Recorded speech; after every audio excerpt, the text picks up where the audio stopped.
말씀은 사도행전 13장 1절에서 3절 말씀입니다. 사도행전 13장 1절에서 3절 말씀, 우리 석절 말씀인데요. 우리 다 같이 함께 읽도록 하겠습니다. 안디옥 교회에 선지자들과 교사들이 있으니 곧 바나바와 니게르라는 시몬과 구레네 사람 루기오와 분봉왕 헤롯의 젖동생 마나엔과 및 사울이라.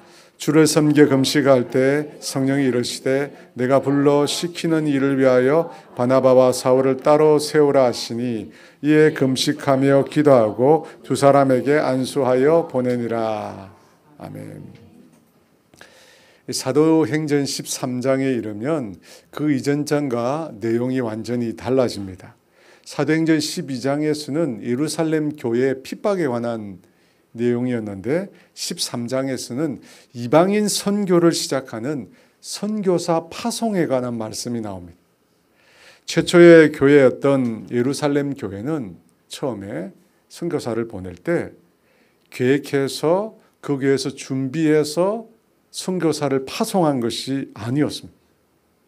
이 스데반의 일로 인해서 예루살렘에 박해가 일어났을 때 사도의 모든 성도들이 타이로 예루살렘을 떠나 흩어지게 되었습니다. 그렇게 흩어진 성도들이 유다와 사마리아 땅을 다니면서 복음을 전했습니다.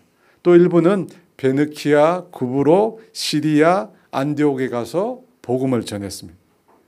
자의가 아닌 타의에 의해서 성도들이 예루살렘에서 쫓겨나서 각지로 흩어졌는데 그곳에서 선교사로서의 삶을 시작했던 것입니다. 물론 그 이면에는 하나님의 놀라운 섭리가 분명히 작용했습니다. 전혀 선교사로서 살 것을 생각하지 않았던, 계획하지 않았던 분들을 하나님께서 복음의 불모지로 보낸 것입니다.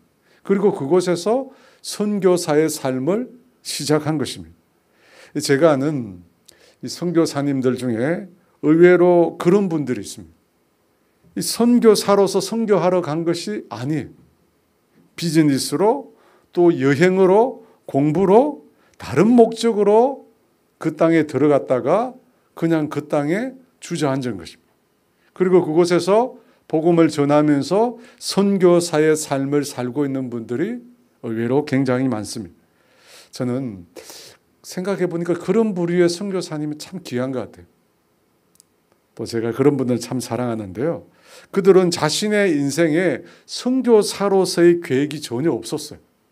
하지만 자신은 계획하지 않았지만 누가 계획했죠? 하나님이 계획. 자신은 전혀 계획 안 했는데 하나님이 그것을 계획하셨습니다. 그리고 놀랍게도 그 하나님의 계획에 순종해서 그 땅에 선교사가 된 것입니다. 여러분, 그런 분들에 의해서 사실 오늘 본문에 나오는 안디옥 교회가 세워진 것입니다. 스데반의 일로 흩어진 성도들이 시리아 안디옥에 이르러 복음을 전해서 그곳에 교회를 세웠어요. 처음에는 유대인들에게만 복음을 전했습니다. 왜냐하면 복음이라고 하는 것이 오직 유대인만 대상으로 생각했습니다. 유대인들만 오직 구원의 대상으로 생각했다는 것입니다. 그런데 그 중에 구브로와 구레네 사람들이 이 헬라인 이방인들에게도 복음을 전하게 되는데 그때 놀라운 일이 일어나게 됩니다. 전혀 복음을 받아들일 것 같지 않았던 헬라인들, 이방인들이 예수님을 믿는 자들이 생겨나게 된 것입니다. 성경에 보니까 사도행전 11장 21절에 이렇게 말씀합니다. 우리 같이 읽어볼까요? 주의 손이 그들과 함께 하심에 수많은 사람들이 믿고 주께 돌아오더라. 여러분, 수많은 사람들이 믿고 돌아왔어요. 전혀 계획하지도 않은, 선교사의 삶을 전혀 계획하지도 않았던 사람들에 의해서 놀랍게도 복음을 듣고 주께로 돌아오는 사람들이 많았다는 것입니다. 여러분, 이걸 통해서 사람이 계획하고 준비한 일보다 우리가 전혀 예상하지 못했던 일, 우리 눈에 우연히 보이는 일들을 통해서 사실은 하나님이 더 놀라운 역사를 일으키시는 것입니다.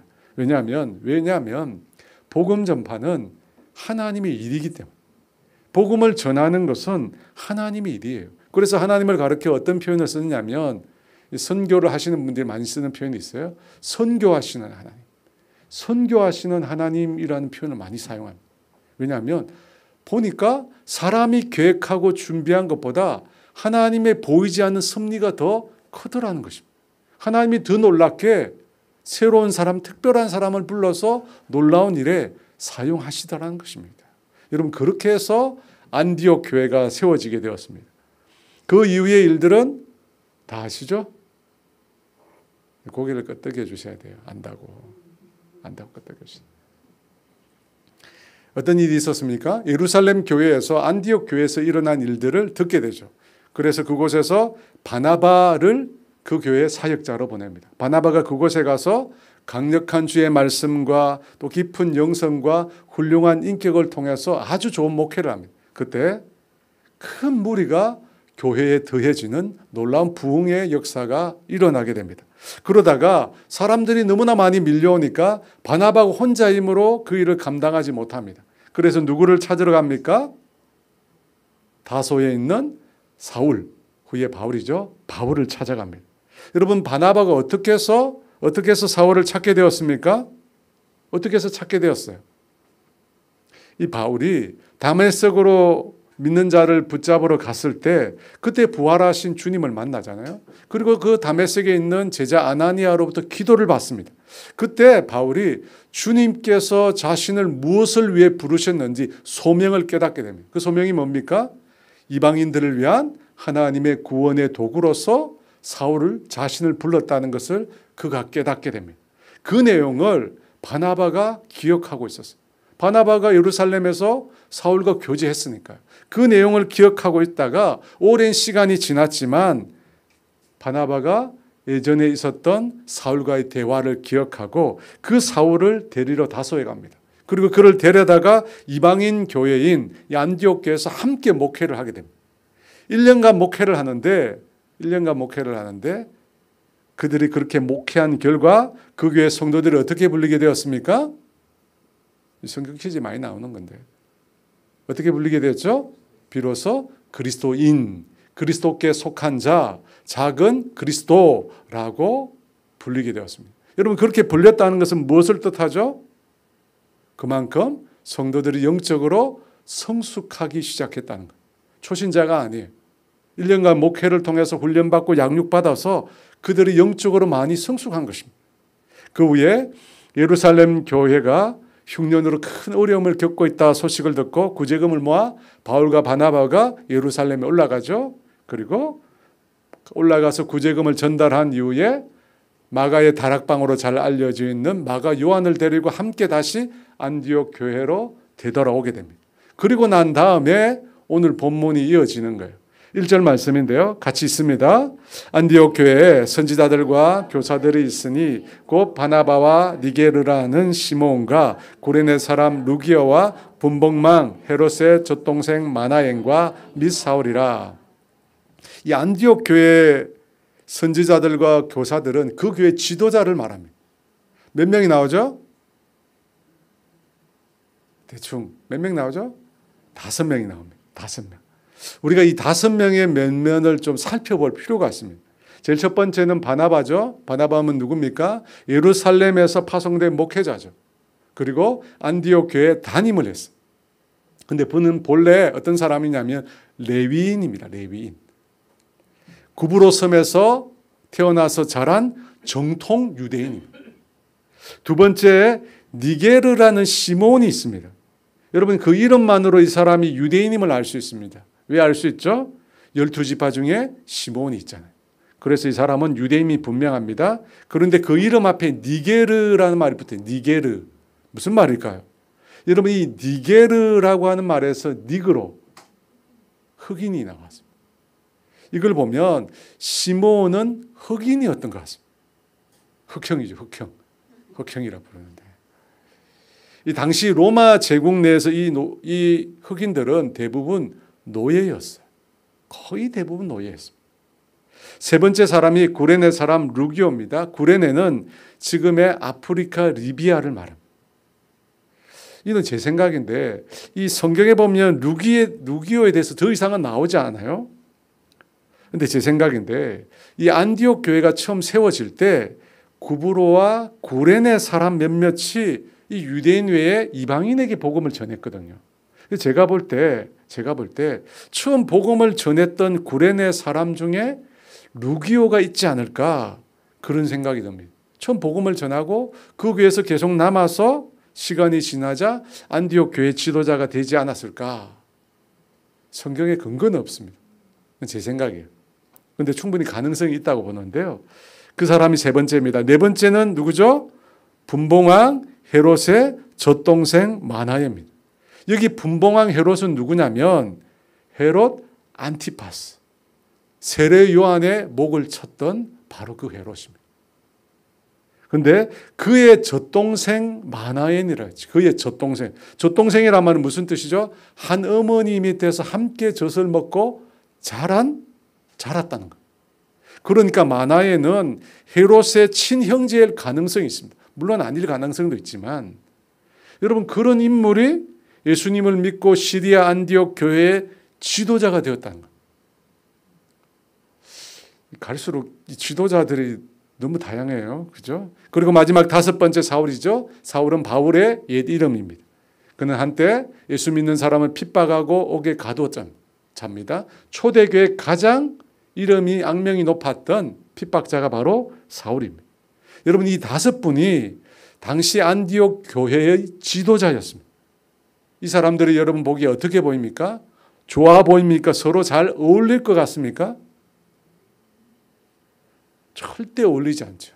여러분 이 다섯 사람은 너무 달라요. 여러분 달라도 보통 다른 게 아니라 너무 많이 달라요. 그래서 한 부류로 묶기가 정말로 불가능할 정도로 보입니다. 시므온은 흑인이라고 했죠. 당시 노예로 취급받던 사람입니다. 그리고 루기오도 구레네 사람, 아프리카 사람이에요. 당시 이런 부류의 사람들을 바나바와 같은 정통 유대인들이 어떻게 생각했죠? 이 베드로가 고넬료 가정에 방문했을 때 그가 어떤 반응을 보였는지 보면 알 수 있잖아요. 유대인으로서 이방인을 접촉하는 그 자체가 위법이라고 했어요. 결코 가까이 할 수 없는 사람들. 이 바나바 입장에서 시몬이나 루기오는 절대 가까이 할 수 없는 사람. 게다가 유대인들이 지독하게 싫어했던 부류가 있었는데 그들이 누구냐면 헤롯 가문이. 여러분 헤롯 가문은 당시 유대인의 입장에서 보면 매국노입니다. 그런데 헤롯의 젖동생이 있네요. 그뿐만 아니라 한때 교회를 핍박자였던 바울도 있습니다. 여러분 이런 사람들이 모여서 안디옥 교회의 지도자들이 되었다는 것입니다. 세상적인 시각으로 볼 때 절대 서로 어울릴 수 없는 사람들, 함께 자리에 앉을 수 없는 사람들입니다. 여러분 당시가 계급사회, 철저한 계급사회. 그런데 이 다섯 명의 지도자를 보면 노예와 왕족이 같이 있었어요. 그죠? 노예와 왕족이 같이 공존했어요. 그들이 주님의 몸된 교회를 함께 섬기는 사람들이 되었다라고 하는 사실은 당시 시대로 보면 혁명적인 거예요. 혁명적인 일입니다. 있을 수 없는 일입니다. 그런데 어떻게 일어났죠? 어떻게 이런 일이 가능한 겁니까? 복음 때문이죠. 예수 그리스도를 믿는 복음 안에서 이 일이 가능한 것입니다. 왜냐하면 예수님을 믿는 이 복음이, 우리가 믿는 이 복음이 모든 인간적인 경계를 무너뜨렸기 때문에, 인간과 인간 사이에 가지고 있는 모든 경계, 그것을 복음이 무너뜨렸다는 겁니다. 에베소서 2장 12, 13절 말씀인데요. 같이 있습니다. 그때 너희는 그리스도 밖에 있었고 이스라엘 나라 밖의 사람이라 약속의 언약들에 대하여는 외인이요 세상에서 소망이었고 하나님도 없는 자이더니 이제는 전에 멀리 있던 너희가 그리스도 예수 안에서 그리스도의 피로 가까워졌느니라. 여러분 이 말씀의 핵심이 있습니다. 그죠? 그리스도 예수 안에서 가까워졌다. 멀리 있던, 내게 가까이하기 너무 멀죠. 멀리 있던 그들이 예수님 안에서 예수님의 피로 가까워졌다는 것입니다. 여러분 이것 보면 여러분 교회는 어떤 곳이죠? 여러분 교회가 어떤 곳임을 우리가 알 수 있어요? 예수님으로 말미암아 하나가 되는 공동체. 각기 인종과 지역과 학력과 신분과 나이가 다르지만 예수님으로 인하여 하나가 되는 여러분 그것이 교회. 그것이 교회. 여러분 이것을 가르쳐 뭐라고 얘기하느냐면 교회의 보편성이라고 합니다. 보편성. 무슨 말이냐?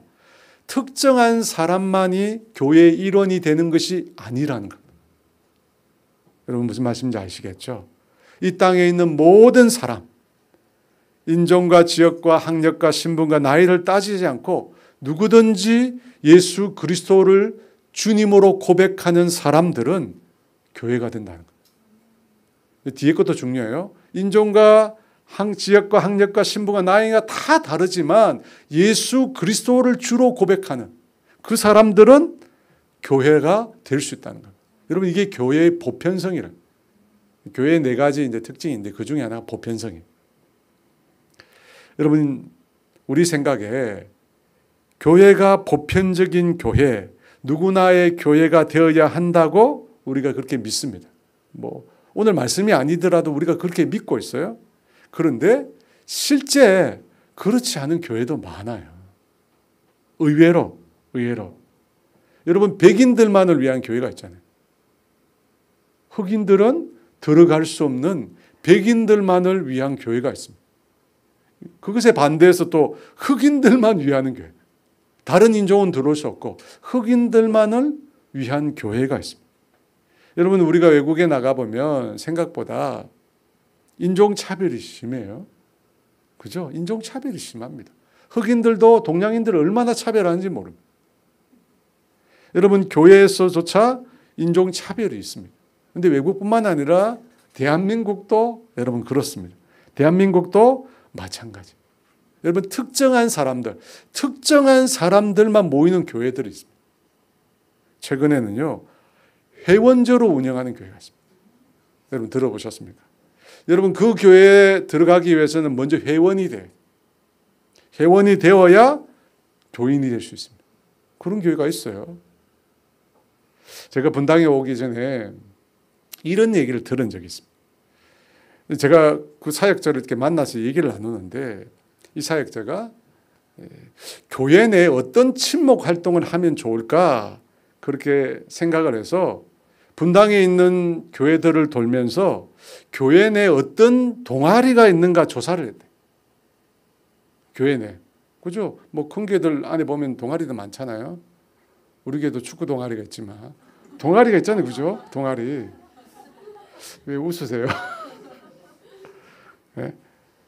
그래서 그분이 얘기 중에 자기가 방문한 한 교회가 있는데 동아리가 2개밖에 없다는 거예요. 그동안. 큰 교회인데. 무슨 동아리가 있냐 물어보니까 골프 동아리와 승마 동아리. 골프 동아리와 승마 동아리 2개밖에 없대요. 그 교회는. 여러분 그 교회 다니는 분들은 어떻게 되죠? 공동체에 들어가려면 그 동아리에 들어가야 돼요. 우리 교회에서 가까워 있는 교회예요. 여러분 강남에 있는 모교회 사역자들은 이 박사 학위를 소지해야 돼요. 박사 학위. 제가 아는 후배 중에 하나가 그 교회를 들어갔어요. 그런데 그 교회 사람들이 그분의 학력을 보고 다 놀랬대요. 왜냐하면 저 학력으로는 우리 교회에 들어올 수 없는데 어떻게 들어왔지? 이상하게 생각하더래요. 그래서 지금은 그 교회에 나왔어요. 나와서 개척하고 있는데요. 그 교회는 이 사회 지도층과 엘리트가 많이 다니는 교회. 그래서 목회자의 수준이 높아요. 높아요. 뽑을 때 학위가 있어요. 저도 박사 학위가 없어서 아마 그 교회 못 갈 것 같습니다. 근데 가고 싶지도 않아요, 사실. 여러분, 교회는 보편적이에요. 누구든지 그리스도 안에서 인종, 지역, 신분, 나이를 따지면 절대 안 돼요. 여러분 우리나라 사람들이 많이 따지는 게 하나 있잖아요. 뭐죠? 지역이죠. 지역이 있습니다. 전라도 사람들이 많이 모이는 교회, 경상도 사람들이 많이 모이는 교회, 충청도 사람들이 많이 모이는 교회가 있습니다. 여러분 그런데 기억하십시오. 주님은 그 교회 가기 싫다는 걸 기억하죠. 네. 그래서 제가 이전에 있었던 목사님은 교회 내에서 사역자들이 사투리를 못 쓰겠습니다. 그래서 맨날 연습했어요. 표준말 연습. 실제예요, 이거. 저는 갱상도인데, 갱상도. 우리 전라도 성도들을 사랑합니다. 저는. 충청도도 사랑하고요. 서울, 경기 지역도 사랑합니다. 제주도도 사랑하고 해외에 있는 분들도 사랑해요. 여러분, 지역을 교회 안에 따지면 안 돼요. 큰일 납니다. 교회란 어떤 곳인가, 어떤 곳이 되어야 하는가, 개종에는 차별이 없어야 한다고 말하는 분들이 있습니다. 꼭 차별이라는 단어를 써요. 차별이 없어야 한다. 누가 이런 말 하죠? 동성애 옹호하는 분들. 교회는 보편적이어야 된다고 말하면서 왜 차별하느냐? 그렇게 말합니다. 여러분 어떻게 생각하십니까? 여러분 분명히 교회 안에 차별이 없어야 합니다. 단 기준이 있어요. 어떤 기준? 복음. 복음 안에서 차별이 없는. 예수 그리스도를 믿는 믿음 안에서 차별이 없는. 그런데 복음을 떠난, 예수님을 떠난 차별은 우리가 말해서는 안 돼요. 우리는 예수님 안에. 여러분 기준이 있어요. 복음 아닙니다. 그런데 동성애자들은 차별을 굉장히 강조하지만 복음을 말하지 않습니다. 예수님을 말하지 않아요. 여러분 성경이 말하는 복음, 하나님의 말씀이 제시하는 기준이 뭡니까? 복음을 떠난 자들과 멍에를 같이 매지 말라고 합니다. 하나님이 만드신 남녀의 성별, 하나님이 세우신 거룩한 결혼관계를 부정하면서 차별만을 말하는 것은 성경을 왜곡하는 거죠. 여러분, 복음 안에서, 예수를 믿는 믿음 안에서 교회가 되는 겁니다. 우리는 동성애자를 사랑하죠. 그러나 예수 그리스도를 빼버리고 하나님의 말씀을 빼버리고 차별만 말하면 교회가 무너집니다. 왜? 교회는 예수 그리스도 이름 위에 세워져 있거든요. 오늘 우리가 이 안디옥 교회 지도자를 통해서 뭘 배우느냐면 교회가 어때야 하는가. 보편적인 교회, 만민을 위한 교회. 여러분 안디옥 교회는 그것이 실현된 교회입니다. 그래서 주님이 기뻐하신 교회, 또 주님을 기쁘시게 하는 교회였습니다. 그 교회에 어떤 일이 있었는지 2절 말씀입니다. 같이 있습니다. 주를 섬겨 금식할 때 성령이 이르시되 내가 불러 시키는 일을 위하여 바나바와 사울을 따로 세우라 하시니. 주를 섬겨 금식할 때라고 합니다. 이 문장을 보면 주어가 없어요. 그죠? 누가 주를 섬겨 금식했는지 나오지 않습니다. 그런데 원문을 보면 주어가 있습니다. 그들이라고 하는 3인칭 복수가 나옵니다. 그들 누굴까요? 5명의 교회 지도자가 아닙니다. 아니라 안디옥 교회 성도 전체를 말합니다. 그들이 안디옥 교회 성도 전체가 주를 섬겨 금식을 했는데 그때 어떤 일이 일어났느냐면 성령님께서 그 교회 전체에게 말씀을 주십니다. 내가 불러 시키는 일을 위하여 바나바와 사울을 따로 세우라. 이어지는 내용을 보면 바나바와 사울을 선교사로 파송하라는 것입니다. 그것이 성령님께서 안디옥 교회에 말씀해 주신 내용입니다. 여러분 지금 이 안디옥 교회는 설립된 지 오래된 교회가 아니에요. 오래된 교회가 아니에요. 고작 2, 3년? 그죠? 근데 1년 전에 바나바가 목회자로 오면서 그 교회가 더 급속도로 부흥하기 시작했습니다. 그리고 사울이 와서 함께 공동 목회를 하면서 성도들이 하나님께 속한 자, 그리스도께 속한 자라고 불리면서 이제 제대로 성숙해가면서 신앙생활을 하고 있었습니다. 그런 시점에 모든 성도들이 주님을 섬겨 금식할 때 성령님께서 그 교회에 앞으로 나아갈 방향을 제시해 주신 것입니다. 곧 이방인 선교를 위하여 바나바와 사울을 선교사로 파송하라는 거죠. 저는 이 부분에서 영감을 얻습니다. 여러분 교회는 앞으로 교회가 나아갈 방향이 있어요. 그렇잖아요. 방향이 있어요. 곧 비전이 있어요. 여러분 아이가 어린아이 때는 성장에만 집중해야 합니다. 그죠?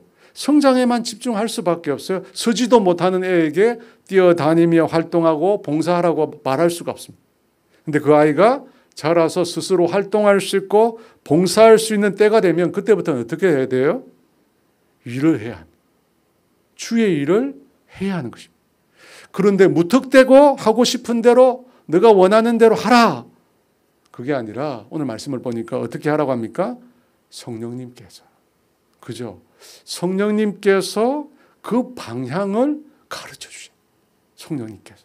2절에 보니까 성령이 이르시되 내가 불러 시키는 일을 위하여. 그죠? 성령님께서 안디옥 교회를 통해서 하고자 하는 일을 말씀해 주시고 그 말씀을 따라 그 방향으로 교회가 나아간다는 것입니다. 여러분, 이게 교회의 비전입니다. 성령님이 지시하는 방향, 그 방향으로 교회가 나아가야 돼요. 왜 그렇습니까? 주님이 교회의 주인이거든요.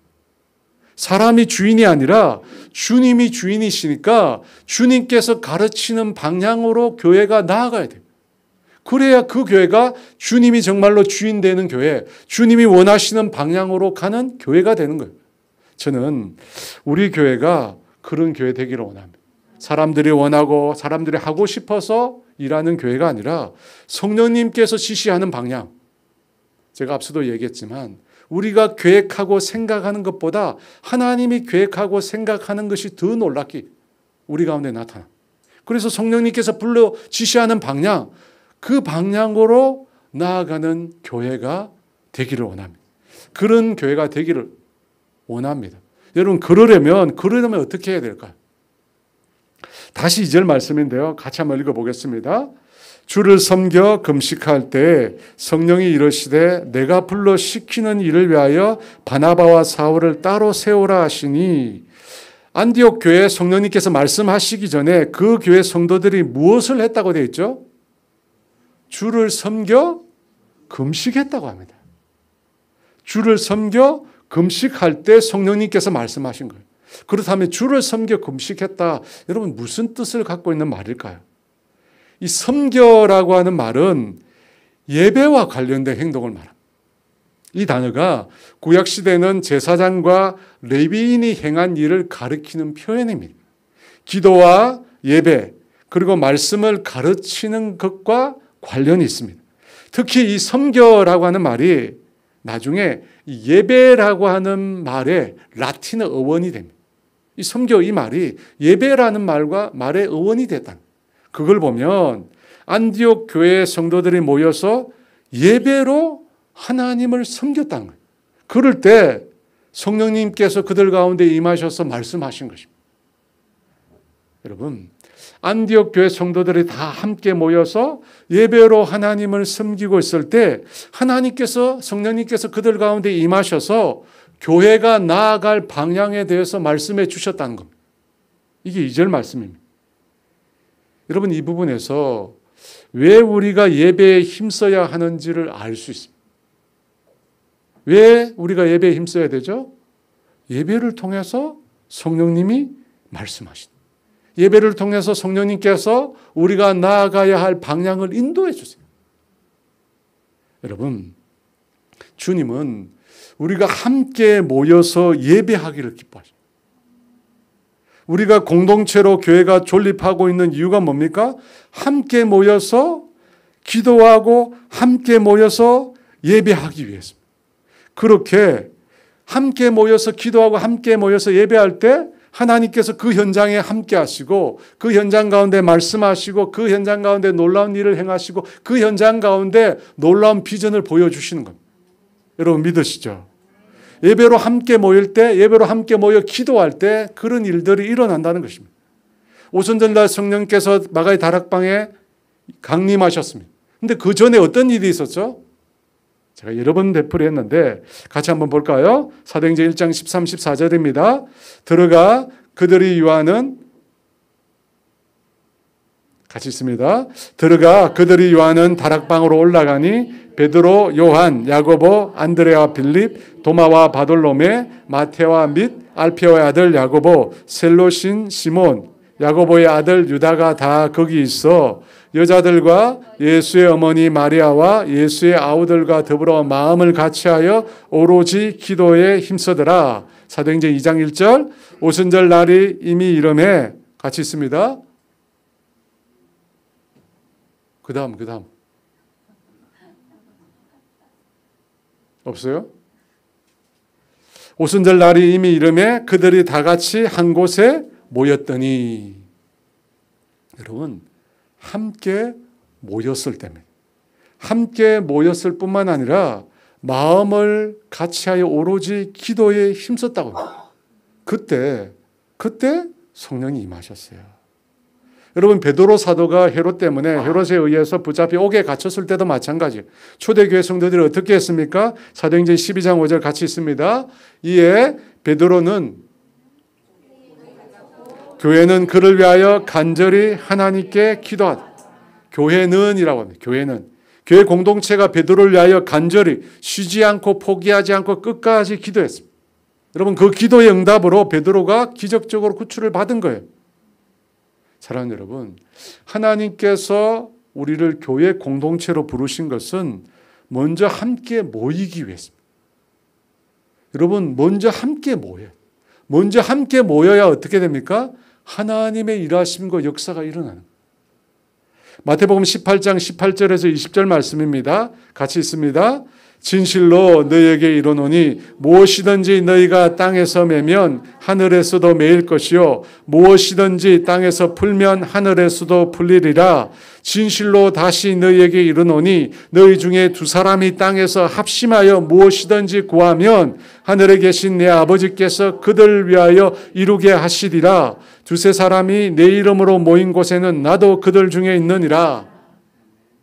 여러분, 하나님의 임재, 하나님의 일하심을 보려면 함께 모여야 합니다. 함께 모여. 그리고 함께 모여서 합심해서 기도해야 합니다. 성경이 말하고 있잖아요. 함께 모여서 함께 합심해서 기도하면 하나님께서 뭐라고 말씀하십니까? 무엇이든지 구하는 대로 응답하시겠다. 무엇이든지 구하는 대로 응답하시겠다. 여러분, 저는 이 온라인으로 예배 드리는 것에 굉장히 부정적인 사람. 죄송합니다. 온라인으로 지금 참여하고 계신 분들 죄송합니다. 용서해 주세요. 왜 제가 부정적인가? 그 사람이 문제가 아니라 온라인으로 예배 드릴 때 제일 어려운 점이 뭐냐면 집중이에요. 성경에 보니까 오늘 합심이라고 말하잖아요. 마음을 모아야 돼요. 마음을 모으고 집중해서 다 함께 해야 하는데 그게 쉽지 않아요. 물론 현장에 왔다고 해서 마음을 다 모아서 합심하는 것은 맞죠. 맞습니다. 네, 맞아요. 그런데 적어도 현장에 오면 온라인보다 나아요. 여러분, 온라인 드리는 분들 대부분이, 전부는 아닙니다. 대부분이 기도 시간 나가요. 말씀만 듣고 나가요. 다 나오거든요. 딱 보면. 말씀들이 다 나가요. 여러분, 그러면 이 금요 기도에 기도하는 목적이 사라집니다. 왜 우리가 금요 기도에 함께 모여서 예배합니까? 합심해서 온 마음 다하여 기도하기 위해서입니다. 여러분, 온 마음 다하여 찬양을 드리고 말씀을 들은 후에 합심해서 기도하게 됩니다. 오늘 성경이 말하고 있잖아요. 합심해서 땅에서 구하면 어떻게 됩니까? 땅에서 풀면 하늘에서 풀리고 땅에서 매면 하늘에서 매요. 여러분, 이것이 하나님의 법칙이에요. 기도의 법칙입니다.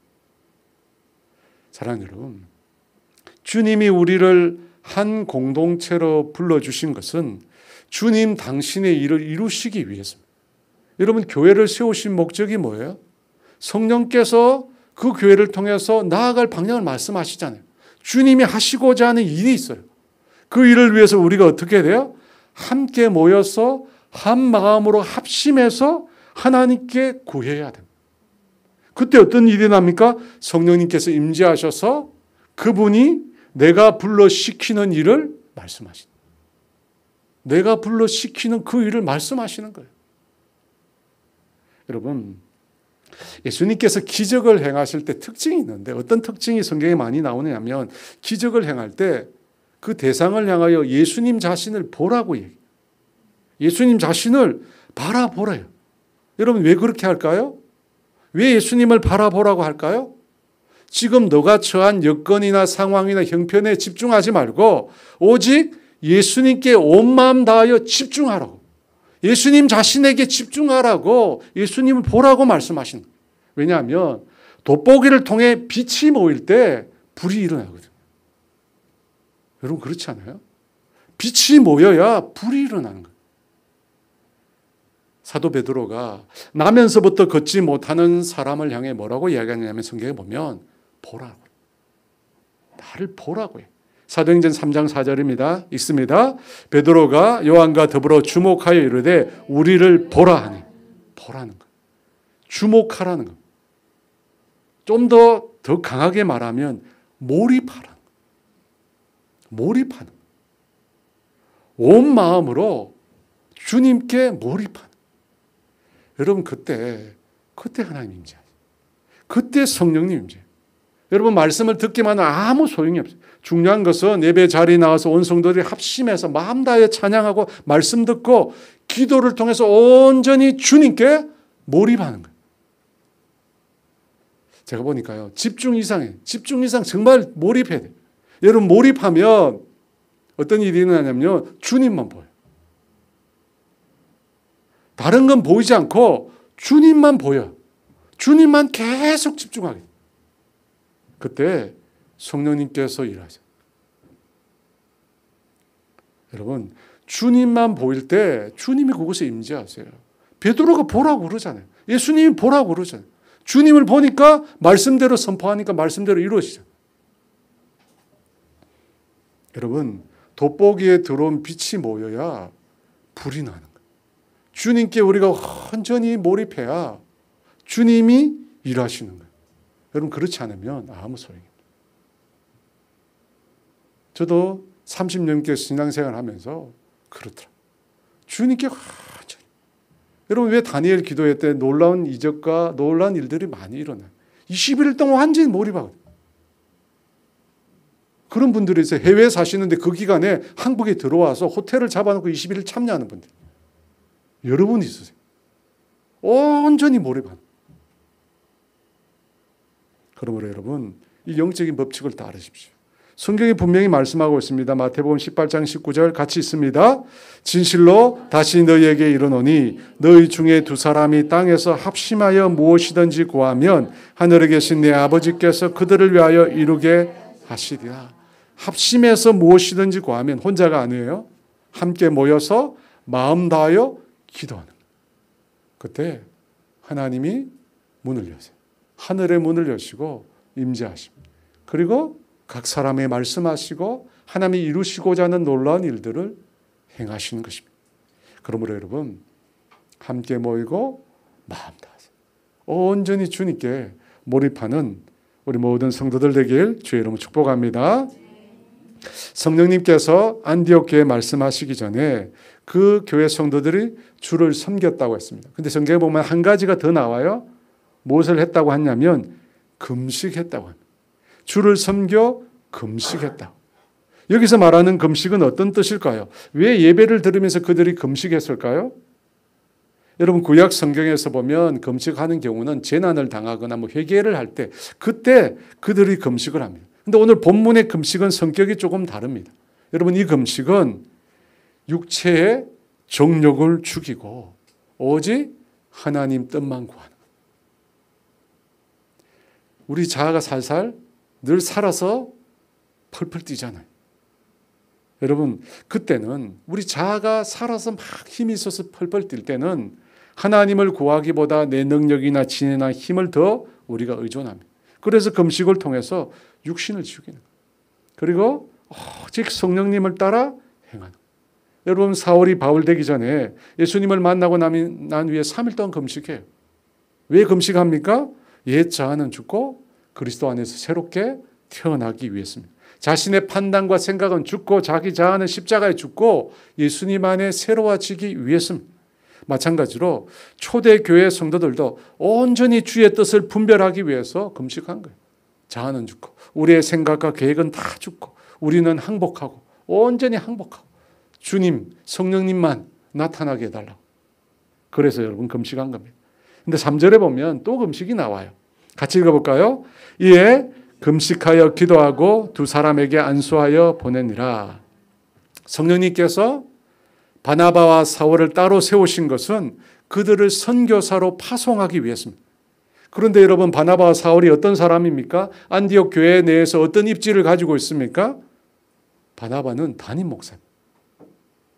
바나바는 말씀과 인품 깊은 영성을 통해서 교회를 크게 부흥시킨 사람. 여러분, 그 담임 목사가 선교사로 떠난 거예요. 또 바울은 탁월한 논리로 복음을 전하는 사람이었습니다. 성도들이 말씀 위에 굳게 설 수 있도록 구원이 뭔지, 복음이 뭔지, 예수 믿는 것이 무엇인지, 우리가 뭘 믿는지, 믿는 자는 어떻게 살아야 하는지, 이런 세부적인 신앙의 내용들을 잘 가르쳐준 사역자.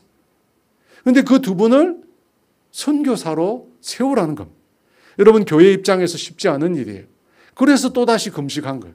왜? 자기 생각을 내려놓고. 자기 생각을 내려놓고. 주님의 뜻을 따르기 위해서입니다. 그리고 덧붙여 어떻게 합니까? 그분들을 위해서 기도했다고 되죠. 기도했다. 앞으로 사역 가운데 하나님의 놀라운 역사가 나타나도록, 하나님께서 동행하시도록 그들을 위해서 기도했습니다. 그렇게 기도하고 안수한 다음에 바나바와 사울을 파송하게 됩니다. 그런데 여러분, 제가 이 구절을 보면서 은혜를 받았어요. 올해 8월 10일부터 15일까지 뭐가 있죠? 이제 이거 모르면 이제 간첩이에요. 미얀마 선교를 우리가 갑니다. 우리 교회가 처음으로 가는 해외 단기 선교입니다. 여러분, 우리가 이 일을 어떻게 계획하게 되었죠? 작년 2022년에 우리 교회가 하반기에 하나님을 경험하는 삶이라고 하는 캠페인을 7주간 했습니다. 그리고 그 캠페인 마지막에 비전 수련을 했죠. 여러분, 그 비전 수련을 통해서 우리가 하나님께 물었잖아요. 우리 교회를 통해서 하나님이 하시고자 하는 일이 뭡니까? 우리가 우리 교회를 통해서 주님이 뭘 하기를 원하십니까? 묻고 기도하는 중에 우리가 받은 응답을 기록했죠. 여러분, 그 결과로 우리가 지금 미얀마 선교를 가는 거예요. 여러분, 그렇잖아요? 그때 선교 가자고 했거든요. 그때 선교 가자고. 우리가 선교 가자고. 그래서 여러분, 미얀마 선교를 우리가 가게 된 거예요. 근데 여러분, 제가 보니까 안디옥 교회와 우리 교회가 비슷해요. 왜냐하면 안디옥 교회도 1년 만에 한 거죠. 그죠? 1년, 그리스도인은 1년 동안 바울과 바나바에 의해서 훈련받고 양육받아서 믿음이 성장했어요. 그리고 나서 성령님께서 그 교회를 통해 선교사를 파송. 우리도 1년 됐잖아요. 안 그래요? 우리가 분립하고 1년 됐잖아요. 근데 제가 말씀을 준비하면서 더 놀라게 된 게 있어요. 제가 한 달 전에 이 금요 기도회 때 기도를 인도하다가 하나님께서 제게 한 가지 감동을 주셨어요. 어떤 감동이냐면 2024년은 우리가 기도하는 교회가 되겠다. 주제를 벌써 정했어요. 기도하는 중에. 그러면서 더불어 미얀마 선교를 위해서 금식 기도를 해야겠다 생각이 들었습니다. 뭐 나와야 되는데? 아니, 그거 아닌데? 카톡. 아, 그렇죠. 기도하는 교회. 제가 이거 기도를 인도하다가 카톡에 올린 거예요. 보세요. 선교 금식 체인 기도 제목 발간과 함께. 적혔잖아요. 금식 기도. 저 혼자 하는 게 아니라 온 교회가 함께 해야겠다. 5월 26일이에요. 금요 기도회를 인도하다가 10시 31분에 나오잖아요. 제가 감동을 받아가지고 카톡에 쓴 거예요. 근데 여러분, 제가 선교팀에다가 부탁을 해서 금주에 금식 기도 체인을 할 수 있도록 준비를 했습니다. 이제 그 다음 나와야죠. 네. 이게 금식 기도 체인이에요. 여러분, 주일날 가면 아마 백강월 앞에 볼 수 있을 거예요. 7월 7일부터 선교팀이 돌아오는 날까지 8월 15일까지 40일이 금식 기도 체인, 금식으로 함께 동참하는 거예요. 여러분, 그런데 오늘 3절 말씀해 보니까 뭐라고 되어 있어요? 성도들이 바나바와 바울을 파송하면서 뭘 했다고 해요? 금식하며 기도하여 안수했습니다. 제가 4주 전에 제 마음에 미얀마 선교를 위해서 금식 기도해야겠다고 생각했고, 그래서 이번 주부터 신청을 받으려고 제가 했어요. 근데 오늘 놀랍게도 오늘 말씀을 보니까 선교사를 보내기 전에 뭘 하느냐면 금식 기도를 했더라고요. 이 말씀을 제가 한 달 전에 묵상한 게 아니에요. 어제부터 한 거예요. 어제부터 했거든요. 어제부터 하는 거 보니까 아, 선교사를 보내기 전에 금식하는 거구나. 기가 막히게 일치하잖아요. 그래서 결론이 뭐냐면 금식 기도에 동참하자는 거예요. 안디옥 교회가 선교사 파송하면 그냥 보내지 않았어요. 그죠? 함께 기도하면서 함께 했던 거죠.